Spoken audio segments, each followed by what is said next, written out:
Welcome to Real Body Talk. I'm your host, Jennifer Kriatsoulis, coming to you today from Radnor Studio 21.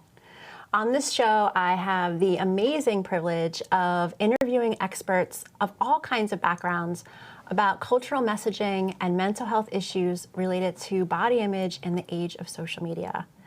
Today, my guest is a true dynamo. Daralyse Lyons is an actress and author and host of the podcast, The Transformational Storyteller.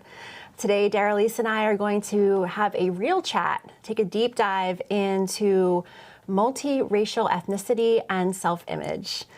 Welcome, Daralyse. Jennifer, thank you so much for having me. I'm really excited to be here with you. Thank you so much. Oh, I'm so excited to talk to you. You know, our topic today hasn't been my personal experience. So I feel really lucky to get to talk to you and learn from you and share what you are going to bring to the show today with our viewers. So thank you. Yeah, absolutely. And I'm so grateful that you touched on the fact that this hasn't been your personal experience, because I think, you know, one of the things that we're going to be talking about is what happens at the intersection of race, right? That I'm a multi-ethnic person with a whole multitude of racial identities that get integrated into the one person that I am. And I think often, no matter how someone self-defines racially, often they don't have that experience of being multiracial, multi-ethnic. So I think it is something that we don't talk about very often, and I'm excited to do that. Oh, good. Well, thank you. Yeah. I want to begin by talking about your book, your children's book, I'm Mixed, that has won awards. Can you share about that book and your inspiration for that book? Absolutely. So I wrote the book, I'm Mixed, under a pseudonym, Maggie Williams, M-A-G-G-Y, Williams with an S at the end. And the reason I wrote it under a pseudonym is because I have written and published 20 books in the adult space, and I wanted to, yeah, I know. Cheers to you, my friend. Thank you, yes. And so I wanted to differentiate between my adult work and my children's work, but the book I'm Mixed is really about my experience growing up as a child with a Caucasian mother and an African American father, and being able to embrace both sides of the, well, I was going to say ethnic divide, but there really shouldn't be a divide, right? Like, so being able to embrace all aspects of myself and not feel I had to choose a side. And so that book is really about that, giving children and everyone really permission to be multiple things at the same time. Yeah, what an amazing resource. So as a children's book, can you just talk a little bit about the way you presented that information to children? Yes, absolutely. So it's written with a rhyming scheme, you know. I will not say that I'm just Black, you know, I will not say that I'm just white. Like, I'll be everything, right? And so it's written in very simple language that kids can understand and relate to. And it's written from a position of the girl who is based on me and actually modeled off of pictures of me from childhood. But it's written, you know, from the vantage point of someone who comes to life from a position of self-acceptance and empowerment and loving herself, you know, because that's not always the case, as you know, in our culture. We're not taught to love ourselves, really. Yeah. So can we have that kind of real, raw, honest conversation now about what was your journey to coming to be able to, like you say, love all of yourself? What are some of the issues that pop up? How do you, you know, from deciding what part of yourself to choose? I remember we had a conversation offset around that.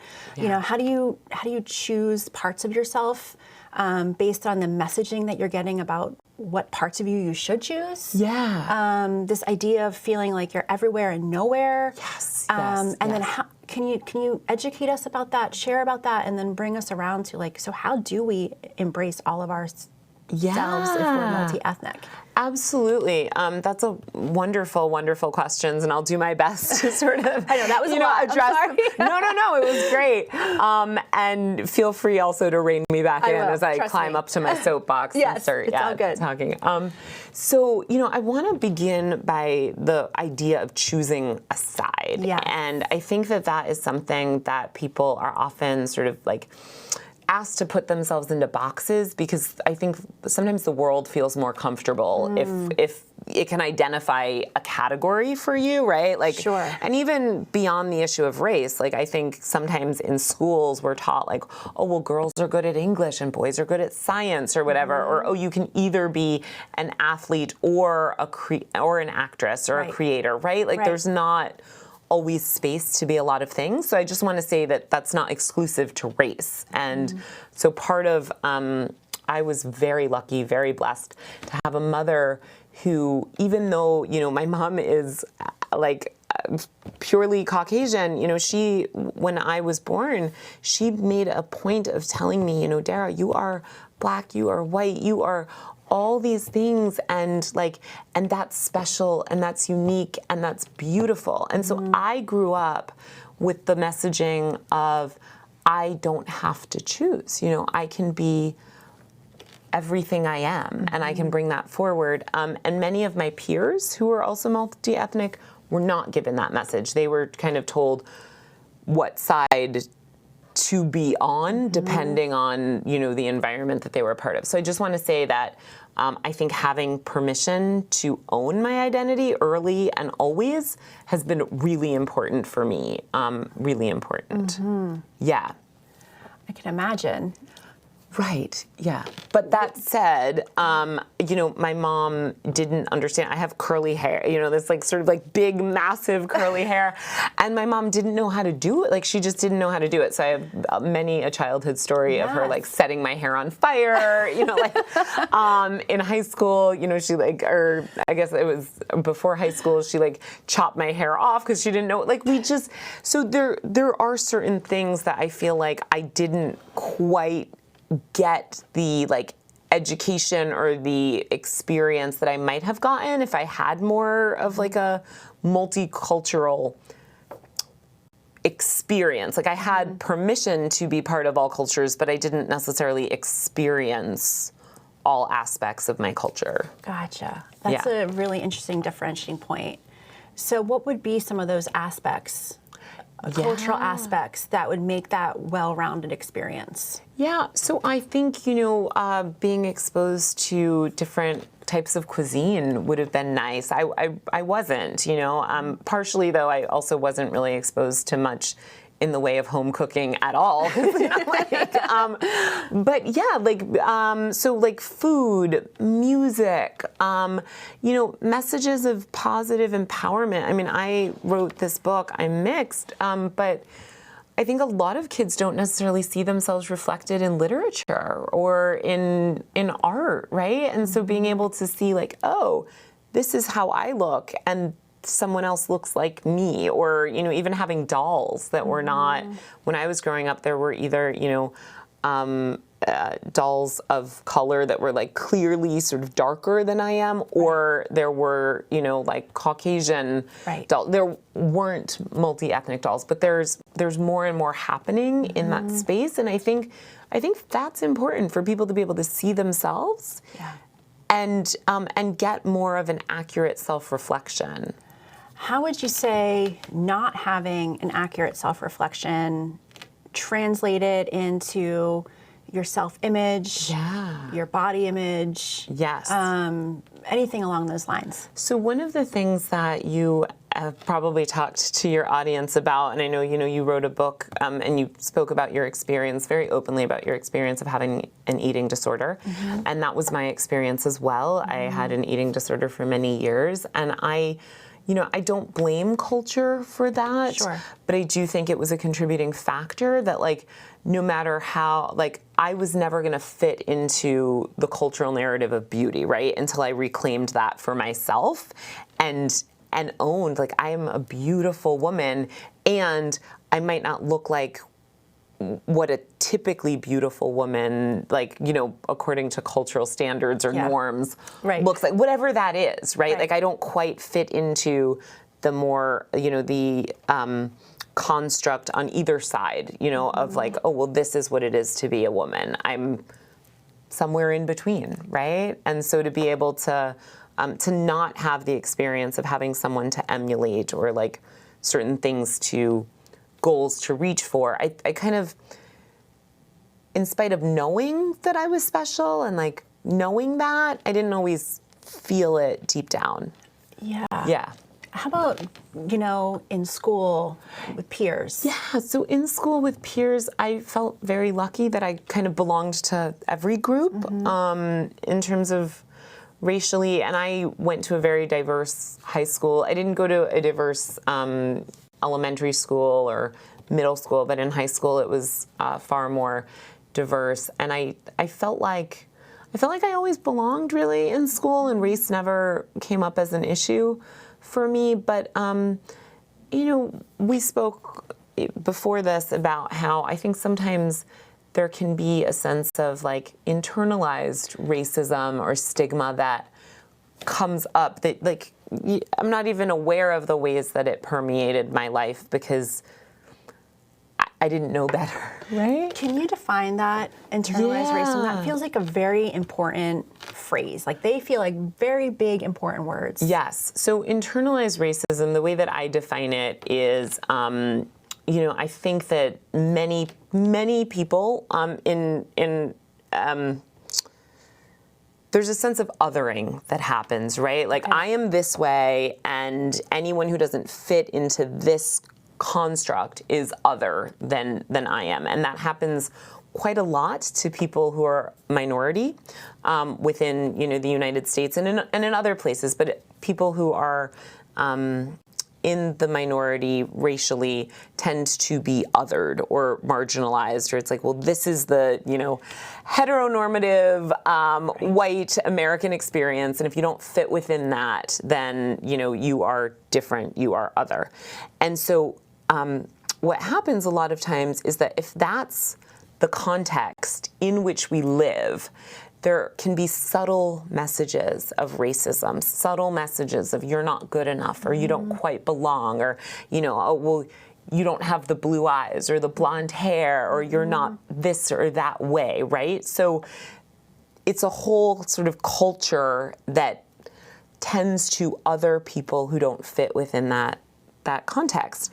And what happens is, that racism, those racist overtones or undertones can sometimes be internalized in terms of messages of, if I were only that way, then maybe I would be better. Maybe I would be good enough. And I think that happens, in the media a lot of times. Like these young girls are reading magazines about these models who look like, who are airbrushed and this and that, but they're internalizing these messages of, oh, I'm not good enough because I don't look like that. But also, it can be not just based on looks, but like I'm not good enough because, I don't speak the way other people speak. I don't have access to the same education. I don't have, maybe the same, like my parents aren't of the same culture. There's just a sense of like the shame and embarrassment that can get internalized. And so I guess that's what, when I talk about internalized racism or the process of self-othering, that's what I mean. Yeah. So how, this conversation, I keep hearing the word divide, right? Which you said earlier, like there's this sense that you're divided. Yes. Black or white. Yes. Right? And you had the gift of growing up in a home that embraced all of you and didn't ask you to divide yourself. Right. But you also admit, like, that's not the norm, right? Right. But this idea of divide, like, and othering, and we're here and you're there, and, like, there's just this division, right? So there's the internal division, the social division, the cultural division. How do you come out from underneath of that? What are some things for yourself that have helped you embrace all of you so that you're not an other, but or you're not othered and you're not an other. Yes. You're a whole human being with, a unique identity Yes, yes. Because we all have a unique identity made of our passions, our talents, our gifts, our skills, the things that make us us. So how do you go from identifying as an other or, part of a divided population to a whole self standing on your feet, taking up your space in the world? Yes. Well, I love that. And I think your question is sort of two-pronged, right? One is the internal experience of a human being, of integration. Yes. And I think to some extent, all of us really need to do that in order to be whole and healthy people. And many people feel divided about a whole host of things, That's right? Yes. And so I think in self-integration, like owning all the aspects of self. And you mentioned that, I'm an actress and I have a podcast, the Transformational Storyteller podcast, and I do a whole bunch of things. For me, being able to integrate, like, okay, what are all the aspects of me and how do I embody those and empower myself to really be who I am? And race is just part of that for me. So that's, I wish I could maybe have a more like tangible, specific answer, but really being integrated as a human being. And some of the tangible ways that I do that are I journal. I meditate. I do yoga. I'm not currently, but for years I was in therapy. Like I do things that help me to find myself, recenter with who I am and like align behind who I am, how I feel, what I want, like what my vision is, and I really live that, and being a more integrated person just allows me not to feel like I have to choose. I can be fully self-expressed. Absolutely. So that's part of it. And then the other part of it, like in a more cultural context, I think things like this are really important because there is this sense of like, oh, well, we can't talk about that, or we can't, I'm here and you're there. And until people start having these kinds of conversations, which aren't always comfortable, but they need to be had, because then we realize like, oh, actually, we're not different. We all have the exact same feelings.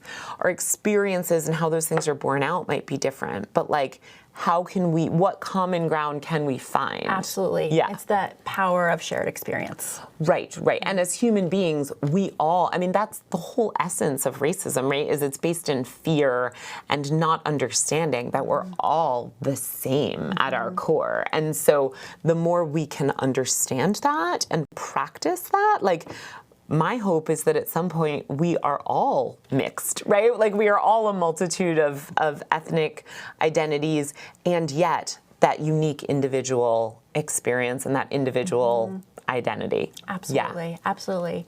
Can you share, maybe this might be a little too personal, but I'm just curious, maybe rewind years back, but when you were kind of figuring all this out, because I'm sure as a teenager, it got a little mixed up, right? Like, as it does for all teenagers. But like, when you were, this idea of like feeling othered and internally othered, like how did that influence, like, say, like how you choose to dress or how you did your hair or how you, like, your relationship with your body in your journey of coming to embrace your whole self? Right. Well, I love the word journey because I think it definitely has been that and will continue to be that, because the body is always changing, right? Like I don't. Yes. Yes. I know. I'm like, oh gosh, now when I sleep, like I'm like sleep deprived. I can't quite bounce back in the same way that I did when I was 20. So yeah. I think it's definitely being able to understand that like self-love is a journey. It's a process. But I also view it as a decision that at a certain point in my life, I made a decision to love myself and to practice radical self-love. And so I do that, and what that looks like has shifted over time, and kind of the resources I bring to that have shifted over time. But once I made the decision to love myself, then I really had to get to know myself. And it's kind of like any relationship, right? Like whether you have a relationship with a friend or a spouse or something, it's sort of like, okay, I know you as much as I can know you now, but I'm going to love you and I'm going to commit to loving you more and more and better and better. And I think that I feel like that's what I'm in. Like, I'm in this lifelong relationship with myself. And once I stopped running from that, because I spent years like running from myself or not wanting to get to know myself. But when I said like, okay, let me commit to me, that was really when things started to shift and integration just became like inevitable. So there was less of that internal divide and feeling like you had to choose how Right. you represent yourself, through your body or.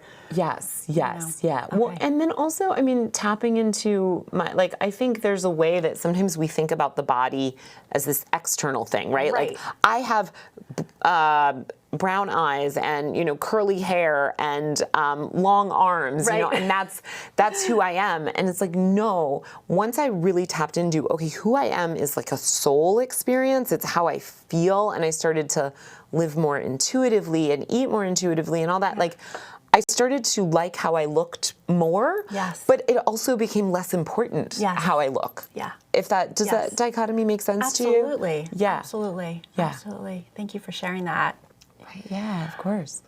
I would love to kind of begin to wind down our conversation. Yeah. Unfortunately, 'cause I feel like there's so many ways we could take this, but for parents who are watching, who can relate to your story, Yes. what are some things you might share with them, some tips or advice on how to speak to your child about growing up mixed? Yeah. Well, one thing that's been really very powerful for me is in writing the book, I'm Mixed, and going to read it at schools. And I've read to parent groups and in all sorts of different environments. And people always thank me because they're like, oh, I didn't even know that could be the conversation, right? Like there's a way that I think oftentimes parents will talk to their kids as if being mixed is like a bad thing. And I think that's a form of the racism that I was talking about. Like, so to really be able to talk to their kids about like, wow, you're like, mom is this and dad is this or grandma is this or whatever. Right. Like, and that means that you have access to all these different cultures, and let's talk about what that means and what that looks like and how we might embrace that. Yeah. That's a different conversation than like, woe is you, that you're other in this way. So I think really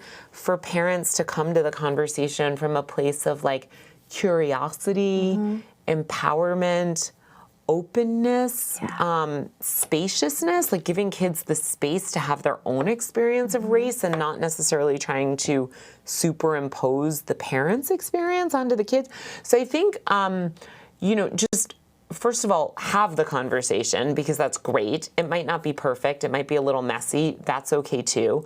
But have those conversations and also, allow your child to have a voice within the space and within the conversation, because sometimes I think parents like superimpose this negative judgment onto things that don't need to be painted in that light. Yeah. So you're saying, focus on what's gained. Yeah, focus on what's gained. And also, give your child space that if they do have maybe fears or uncertainties or judgments, that they're able to express them, but just maybe don't put your judgments on your child in that way. Right. Yeah. And then maybe one kind of sharing for parents of what they might be able to say to their child who's maybe feeling confused or unsure of him or herself. Yeah.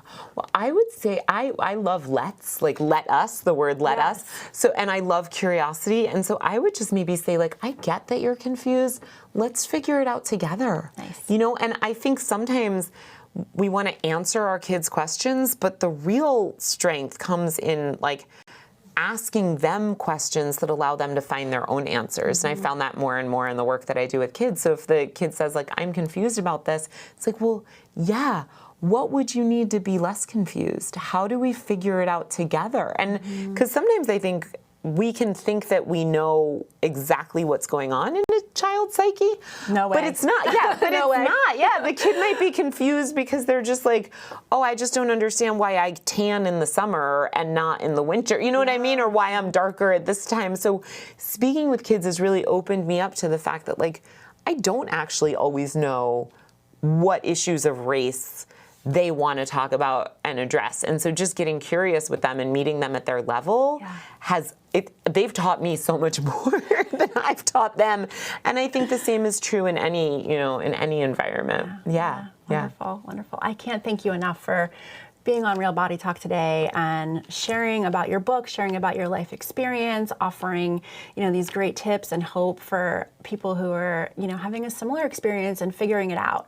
And I'm really happy that you're feeling like your pulse on society is that there are more images that are reflecting different skin colors and different ways of being, right? So I think that even though, sometimes living in a hyper image focused world can create anxiety and other things, I think this is one of those positive uses where we get to say, hey, like, we're getting to see what it's like to be, more people are getting to see themselves reflected. Yes. And that is so powerful, especially when we're talking about, coming back to the origin of the show, and we're talking about mental health and we're talking about body image, being able to see yourself reflected is so powerful. Absolutely. So I'm glad that came out in our conversation today. Thank you so much. And especially with the mental health piece that, I think it's so important for people to